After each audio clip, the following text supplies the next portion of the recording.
Well, hello and welcome to Fun Fantasy FPL. My name is Harry, And I'm Stephen Berry. and it is the last week, Stephen, for FPL before we have a bit of a rest. Lots to talk about, I feel, but still, I'm in Japan, so it is currently 10:30. I'm drinking a nice Kirin beer after a good day of touristing.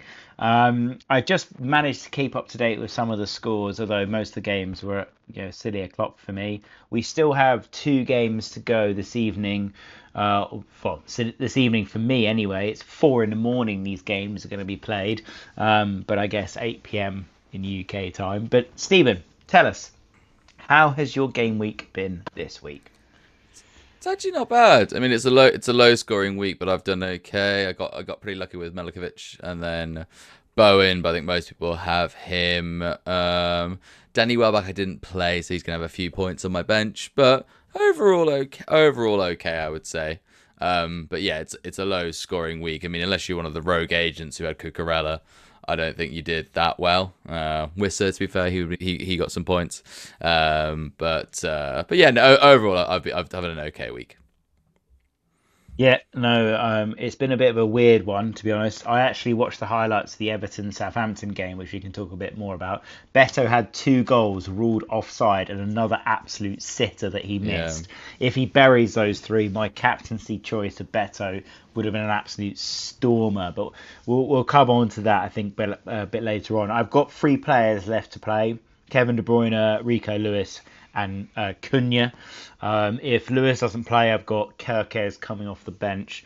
Currently sitting at 39 points, the average being 28. So not crazily unhappy, but you know, it's been a bit of a damp squid, to be honest. I mean, Mm. Salah, did you see the miss against Brighton? Let's just go straight into it. The Brighton Liverpool game, Liverpool literally on the beach and metaphorically maybe on the beach.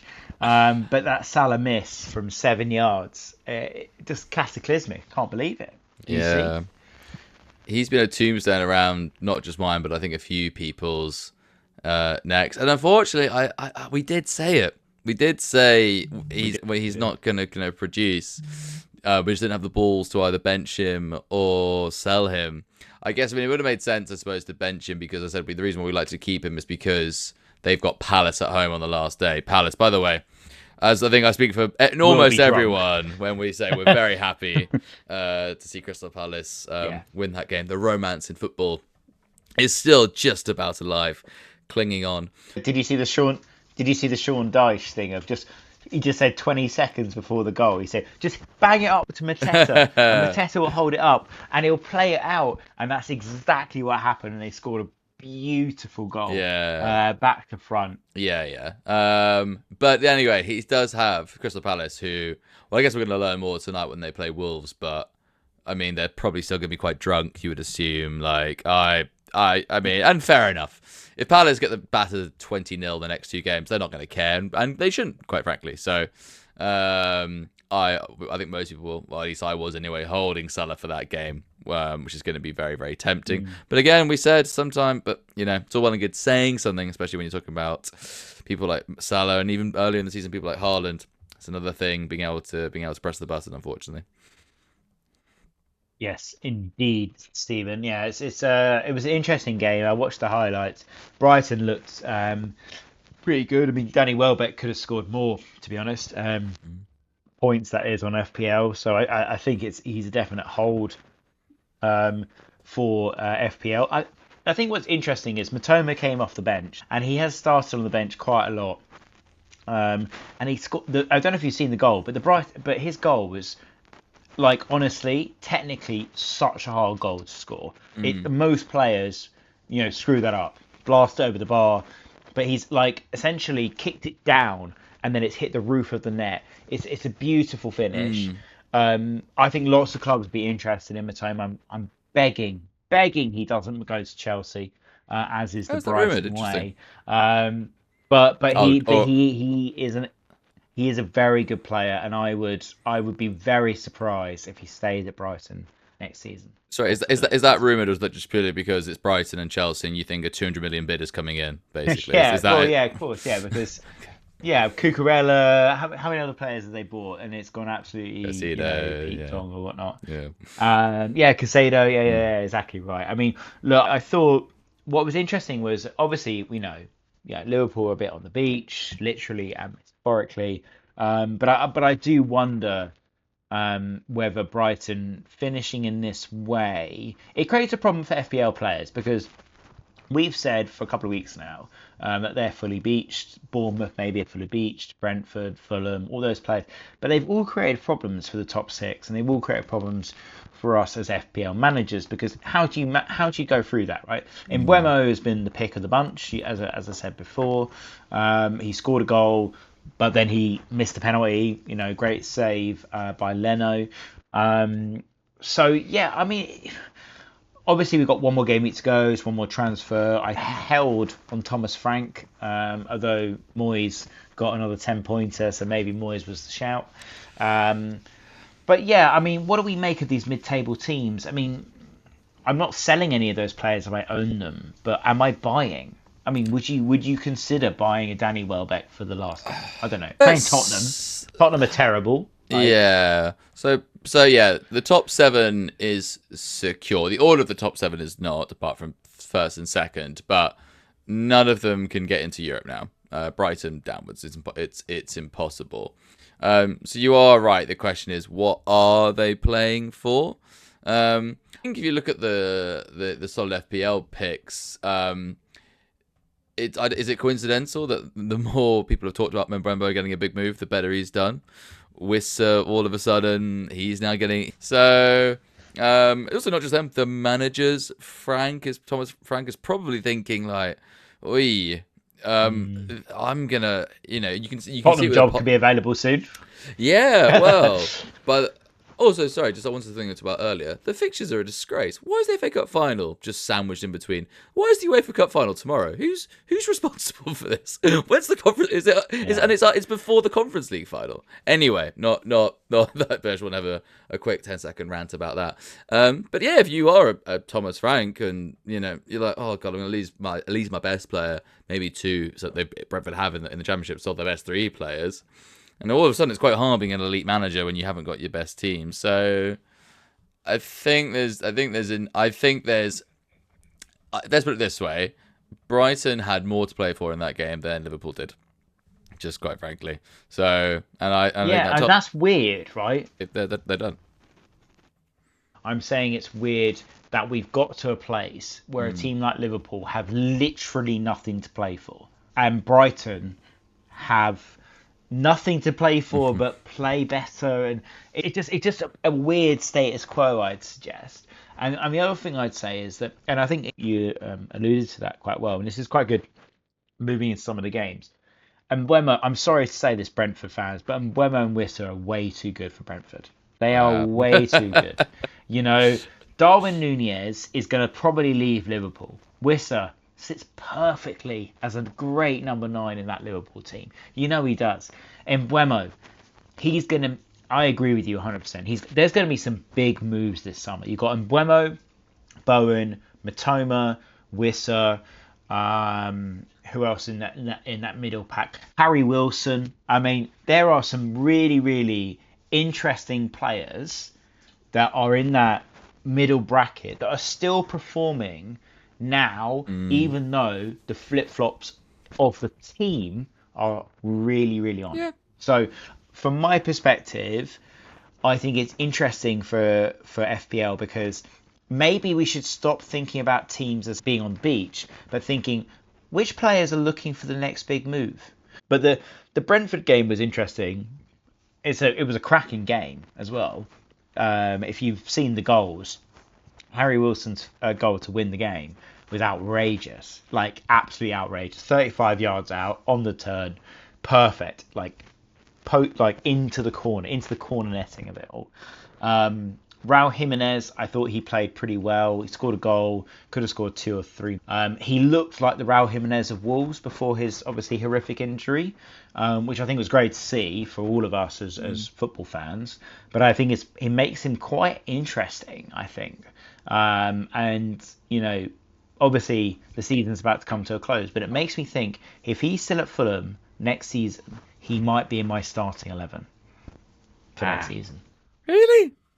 Yes, yes, Ah. because he's going to be cheap, and if he's back to his best, and he's the centre forward he was when he was at Wolves, he's going to be a bargain. Honestly. I just want to say one thing, just in terms of players looking for a move and stuff like that. So I just want to talk about Jared Bowen. So he's 28. I think he's missed his He chance needs that to. move. I No, no, no, no, no, I no, think no, no. I think he's missed the boat. He's married Danny Dyer's daughter. That was his transfer window, and he's happy with that. I think he's pretty content with that. I can't see it. I think Mbembo is 25. I think Bowen at 28. I have no idea how old Wissa is, but I believe that he's second this season for non-penalty goals behind Salah. So yeah, he's had a very, very good season. Yeah, imagine him in you've got him in a front three with Salah on one side, Gakpo or Jota or Diaz on the other side. Like, I mean, that's a great front three. Yeah. Or Mbeumo on the other side. Yeah. Like Mbeumo, Salah, Wissa as a front three. Yeah. But what I do, so I don't think Jared Bowen is playing for a move. I just think he's just a very good player. I think he's a late bloomer. I think you put him in any team. I agree he's good enough to play for Liverpool, Arsenal, etc. I just don't see the move. I think he signed a big contract recently. If he was on a free at 29-30, you could see it. West Ham would, rightly so, want a lot of money for him. I just don't see it, unfortunately, given his age profile. But nevertheless, we'll play. The goal he scored against Forest is also outrageous. Yeah. Off the back foot. Yeah, that's silly. But no, the question I wanted to ask you about the Brentford Fulham game. Does this challenge the Berry principle?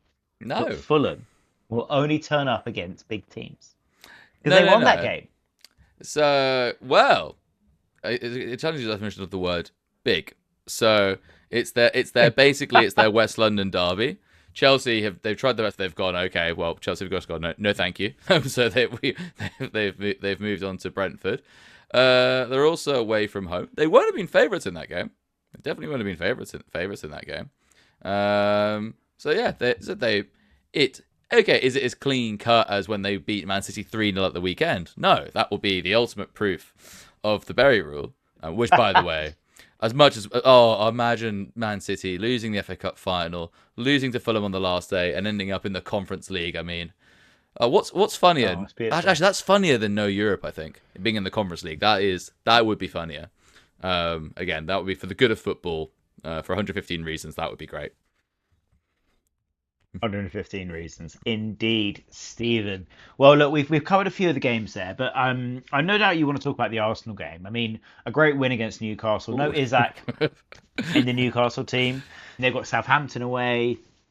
The worst team in the league. Yeah. So, well, I was going to ask you if I didn't own any attacking players in the Arsenal team, and I had the money to go for a Saka, a Trossard, a Martinelli. Moreno, I assume, is still suspended. Yep. But out of those three, who would you be going for, Stephen? None. I'd actually be tempted to go for Martin Odegaard. and the reason... just in terms of what I think that result will be, I actually think Arsenal will batter Southampton. I think they are beyond determined to, this season is the success to end all successes. And I think, even though it's Southampton... an 8-0 or so, that will be the sort of on the agenda, basically. Southampton will obviously be looking to just go down and pretend the season never happened. So I actually think in terms of I actually really like Arsenal players for the last game. I know people have been put off with them because we got very lucky against Newcastle. Let's be absolutely frank, very, very lucky. But I think the pressure is now off a second. But they're going to be like, okay, let's really go out and do something. And I think Odegaard would be the sort of player. It's a bit of a punt, to be honest with you. He's also overdue. Yeah. I think also some Arsenal fans have been very harsh on him this season. He hasn't had his best season of all time, but to say he's been garbage, I think is very unfair. I quite like him for that game. But yes, no, I think Saka would be the safest bet, obviously. Trossard will probably get the number 9 role, but he doesn't really work as a number 9, so I quite like Odegaard personally. What do you think about Trossard? Because because if I played in his team, if I was a professional football player, I know viewers and listeners, this is clearly a massive stretch of your imagination. But if I was, and I played in a team which I would hate him. He is the most selfish player I've ever seen on the pitch, and he doesn't always produce the goods. He thinks he's Mo Salah, but he's not. Like, there was a moment in that Arsenal-Newcastle game where he stepped past Jacob Murphy, he stepped past the left back, he then had the opportunity to square it to whoever was in the middle, and no, he takes a shot and it goes massively over the bar because he's playing the percentages. If it goes in, brilliant, great. He makes loads of money. He looks great. He looks like the match winner. All the rest of it. But he squares it. It's Arsenal winning the game. For sure, loads of players have done that over the year. I don't think of it as a completely selfish player. Yeah, but he does it consistently. He does it so consistently, it makes me think he's only out for himself. And I wouldn't want any player like that in my team, regardless of how good they are. Maybe. I mean, look, fundamentally, we signed him as a rotation player. He knew that. The club knows that. He's had to play more than we probably wanted him to. I think he's if you're who's a better rotation option than it? Maybe you could argue Liverpool who is their rotation option? Is it Gakpo? Is he their starter now? I don't know. It's hard to tell really. Gakpo, Jota, Diaz. Yeah, so one of those. But he's got to be second. Harvey Elliott. No, he's someone I really wanted to. Now, actually, sorry, back to Liverpool. Sorry, who's going to start that game? That is actually against Palace. Yeah, obviously Elliott started as the 10 and against Brighton got a goal. 2 goals? Definitely got a goal. Connor Bradley started. Obviously because Trent isn't moving on a free though. Liverpool fans can never say that they left him on a free. By the way, Real Madrid are paying $2 million to get him a little bit earlier. So he's done. Are they really? Yeah. So I know. Which again is funnier. It's like the Peep Show thing. What's funnier, a bonus of 0 or a bonus of £1.37? I think £1.37 is funnier. £1.37 is funnier. So yeah, Connor Bradley should be guaranteed to start. Actually, I don't know what he is, but he's probably max 4.5, if not, hopefully 4.8 or 4.9. Is he? Memory. Wow. Yeah, okay. He's quite expensive because he started at 5 million at the beginning of the season. What? And then obviously got owned. Yeah. Because he's the backup for Trent. If Trent gets injured, you don't want a 4.5. It was probably quite a good decision by FPL Towers to make him that price. But yeah. Look, I think what's interesting about just going back to the Arsenal game. So I got Saka, Saliba, and I have Raya. Now Saliba got injured. Depending what the Saliba news is, I could, be taking him out for another player. But then a defensive move in the last game of the season, it seems incredibly boring, Stephen. You can get Connor Bradley, for example. No, I'd probably more likely, Stephen, if I wanted an extra Arsenal attacker over Saka or another Arsenal attacker as well as Saka, I probably would sub out Saliba and then take a -4. But I don't want to do that. So that's my thinking of it. Maybe I'll sub Saka out, but that seems mental against Southampton away. I can't see myself doing that. No, yeah, I think the debate is about buying him. There's that, fair enough, but selling him would be. Even for me, yeah, that would behavior. be beyond madness. Well, look, it's going to depend on a few injuries I have in the team. To be honest, season coming towards the end, I have not had a great season since that free hit in 35. Yeah. I double game week. I wildcarded to plan for the double game week in 34. Had the free hit in 35, and since then, my team has been set up for game week 34 and 35, but I've actually sadly moved on to 36, 37, and now 38. Yeah. So I clearly didn't set up my team very well. So I'm a bit upset about that, and clearly something for me to learn for next season. But I want to have a small chat about Tottenham because, as you know, I love ranting about this. Stephen, there once was this old adage that you need to get to 40 points to stay in the Premier League. Yeah. Tottenham are on 38. 38 points, Stephen. We're on 38 points, Stephen. 38 points. Yeah. But it is but Barry, insane. Barry, Right. look at the glass half full. If you win tomorrow, you've had a better season than Arsenal. Like that's a fact. I know, and I'm going to be rubbing it in John Chapman's face all day long. Mm. John Chapman, to clarify, is an Arsenal fan I was on a stag do with recently. And I said that to him once in a taxi, and oh my god, it was like fishing for Noah and the whale. He bit so hard, I couldn't get him off the line the rest of the evening. It was unbelievable. But no, you know, That's the point. shout out to James at Planet FPL, who said a couple of weeks ago, for the rest of the season, Spurs might not win a game, apart from the Southampton game. And he's been right. We've lost every single game. And yes, we might win the Europa League final. It's just going to be heart-wrenching for me. Heart-wrenching. Because we've beaten Man United 3 times this season. Yeah, and they are Who trash. knows, Stephen? And they are trash. The trash, fourth time we play them, Stephen, that's the time our team lets you down. But interesting enough, I did watch the Tottenham Aston Villa game, and Tottenham could have been 2-0 up in the first half. We played really, really well. We played really, really well. Aston Villa obviously were going to win that game. They're a better team than us. They're in a better position. You know, the first goal was just real bad defending. Second goal, I mean, shot from outside the box, hit really, really hard. Kingsley can't really do anything about it. Fine, whatever. So I actually think Tottenham played quite well in that game. It gave me a bit of hope that, that maybe, Son looked good. Son had a really, really nice chance in the first half. Probably should have scored. So yeah, I'm not poo-pooing Spurs players for the last game. I know they got Brighton. Brighton are a great team. They've got our number in previous games. So I think we could actually do something. So look, let's. We've talked a bit about the games. I'll be honest, Stephen, I haven't made any decisions about transfers. You love an on-the-pod transfer, but obviously the last game of the season is obviously a bit of a difficult one, a different situation. So Yeah. tell us, have you made any decisions? Are you thinking about any players? What's the... And then we'll do the banker, middling and rope. Yeah, so I actually made a transfer for this game, which was to bring in Leif Davis. I thought I was like they're against Leicester, who are terrible. It's such a meant to be better than them.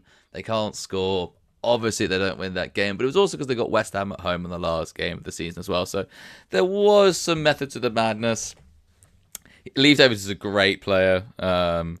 It's a shame that Ipswich have been so bad because I don't think he'll actually get a move. I hope he does.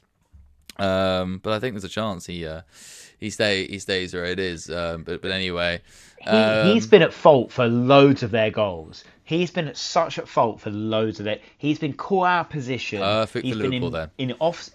Klopp can go by him. Klopp can go. He's perfect. If Klopp goes to Roma or wherever Klopp goes, he'd be perfect for Klopp's system because he plays in a free. He goes up front. He doesn't care about defending. Like, he'd be ideal. But Yeah. he's been at fault for loads against Ipswich. Like, Yeah. I don't think he's that good of a player. Yeah, but the teams I quite like is that Liverpool at home to Palace. Palace will be drunk. I really like Arsenal as well. I guess on the more roguey ones, Ipswich would be in there. Fulham, of course. Fulham. I know. Do you know what? I'm not gonna just use the Fulham principle. I'm gonna back up the Fulham principle. I will bring in a Fulham player, not Raul Jimenez. I don't know which one. Raul Jimenez. Raul Jimenez. Do it. I don't know which one, but I'll think of Do one. it, Stephen. No. To be fair, Jimenez would make sense. It would Stephen, make it sense. looks like it's already done. Let's agree it now, and we'll move on. No. So they're the sort of the ones I like. I mean, is there anyone else? I mean, Brighton again because they got. I Spurs are going to lose that game, guaranteed. Yeah, of course we are. Yeah, I We're going to guess be drunk because we would have won the Europa League. Yeah, that's fine. So I guess I mean Bournemouth obviously got Leicester at home. I think we've sort of forgotten how good they are, but they've still got good players. I think I'd say the results are at the only results you would say I would say I'm going to be a bit contrarian on would be Fulham to beat Man City, Ipswich to beat West Ham. Although I'm sort of forced myself into believing that because I brought Leif Davis in, and I think Chelsea will win at Nottingham Forest as well. Don't know if that's contrarian or not, but I think Chelsea will win that game. That's a huge game. That is the game of the day. Yeah. Like sod the rest of the games. That's the game of the day. What a Yeah. game that'll be. Um, at the City ground, I used to live down the road from Nottingham Forest's ground, and that can be a noisy place. I can imagine that being absolutely incredible. The wheels Incredible have for gone off. The wheels have gone off badly in Nottingham no, no, Forest. no, no. I think Forest wins that game. I think they win it, and then Forest, and then Man City lose at Fulham. Man City fall out of the European places and don't have any European fixtures. That's what happens. That's my Um, prediction. It's going to be really good fun.